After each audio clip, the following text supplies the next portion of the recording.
2 days of terror. How the Mennisota shooter evaded police and got caught in New Hope. Mennisota Vance Boelter's disguise wasn't perfect. The silicone mask was somewhat loose-fitting, and his SUV's S license plate simply read police in black letters. But it was good enough on a poorly lit suburban street in the dead of night. At 2:36 a.m. on Saturday, 30 minutes after authorities say Boelter shot and seriously injured Minnesota State Senator John Hoffman and his wife.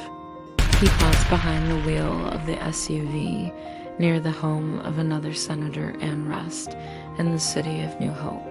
The SUV was stocked with weapons, including AK-47 assault rifles, as well as flyers advertising a local anti-Trump rally scheduled for later Saturday, and a written list of names of people he appeared to be targeting.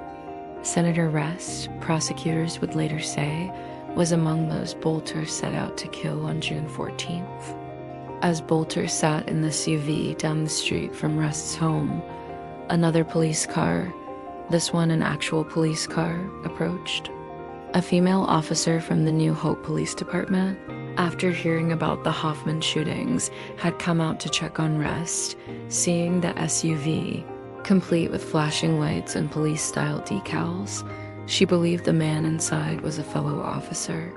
But when she attempted to speak to him, one officer greeting another, she got no response. Instead, the man inside the SUV with police markings simply stared ahead. The New Hope officer drove on, deciding to go ahead and check on Rest. Rest would later say the New Hope officer's initiative probably saved her life, an opinion shared by New Hope Police Chief Timothy Hoyt. The brief interaction in New Hope underscored the carefully planned nature of Boelter's pre-dawn rampage and how his impersonation of a police officer, including body armor, a badge, and a tactical vest, confounded the initial attempts to stop him.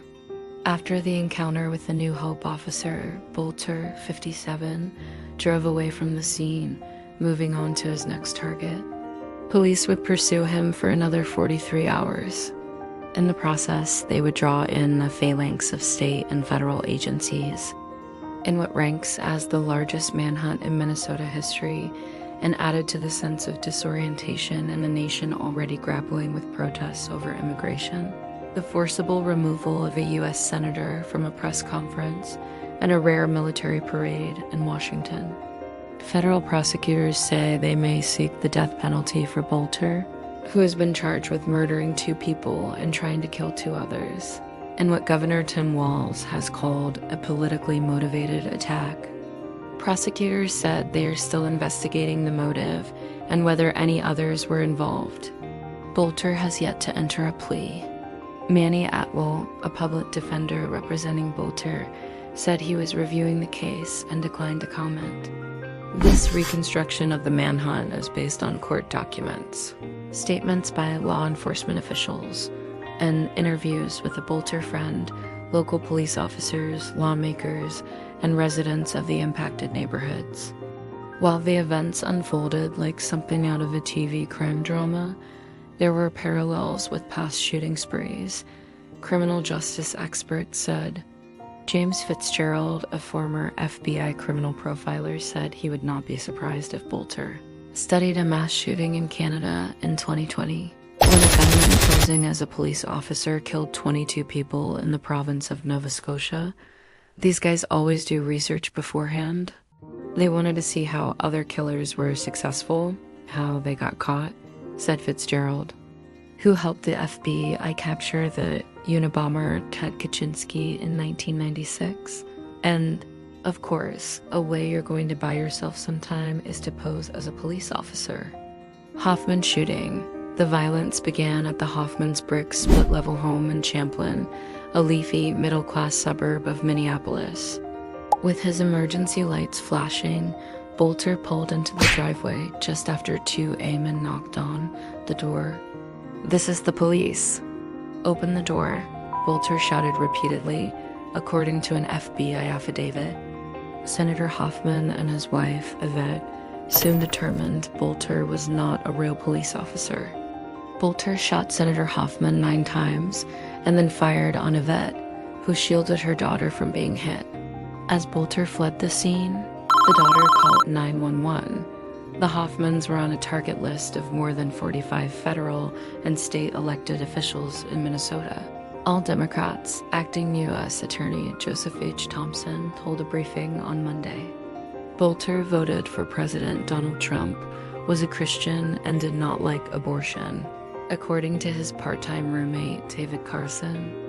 Carlson said Boelter did not seem angry about politics. Thompson said Boelter stalked his victims like prey, but that the writings he left behind did not point to a coherent motive. His crimes are the stuff of nightmares, he said. After the Hoffmans, the next address plugged into Boelter's GPS system was a lawmaker about 9 miles away in the Minneapolis suburb of Maple Grove. Surveillance cameras from the home of State Representative Kristen Bonner show a masked Boelter ringing the doorbell at 2:24 a.m. and shouting, "Open the door. This is the police." "We have a warrant," the FBI affidavit says. Bonner and her family were not at home. From there, Boelter moved on to New Hope and the close encounter with the officer who had dispatched to rest S. home. After that, he wasn't seen by police again until he arrived at the residence of Melissa Hortman, the top Democrat in the state house in Brooklyn Park. Sensing that Hortman might be a target, Brooklyn Park police officers had decided to check on her. When they arrived at 3:30 a.m., they saw a black Ford Explorer outside her house, its police-style lights flashing. Boelter was near the front door. When Boelter saw the officers exit their squad car, he fired at them. He then ran through the front door on the house, where he killed Melissa and Mark Hortman, her husband. Dad went to war. When Boelter left the Hortmans' home, he abandoned his fake police SUV. Inside the car, police found a 9mm handgun, 3 AK-47 assault rifles, flyers advertising a local anti-Trump No Kings rally, and a notebook with names of people who appear to have been targets, according to court documents. From that point, Boelter was on the run. Little has been revealed about his movements during the period, although police say he visited his part-time residence in North Minneapolis. He also sent texts. In one to his family's group chat, Boelter writes, "Dad went to war last night." In another to a close friend, Boelter says he may be dead soon. Police also know that by early morning on Saturday, Boelter had met a man at a Minneapolis bus stop who agreed to sell him an e-bike and a Buick sedan for $900. The two drove to a bank where Boelter withdrew $2,200 from his account. A security camera shows Boelter wearing a cowboy hat, but it took until 10 o'clock a.m. on Sunday for authorities to close in. Police searching the area near Boelter's family home in the rural community of Green Isle discovered the abandoned Buick, along with a cowboy hat and handwritten letter to the FBI in which Boelter admitted to the shootings, prosecutors said. Law enforcement scrambled to set up a perimeter surrounding the area. SWAT teams and search dogs were deployed, and drones were put in the air. It was the trail camera of a resident, however, that provided the final clue, capturing an image of Boelter around 7 p.m., allowing officers to narrow their search.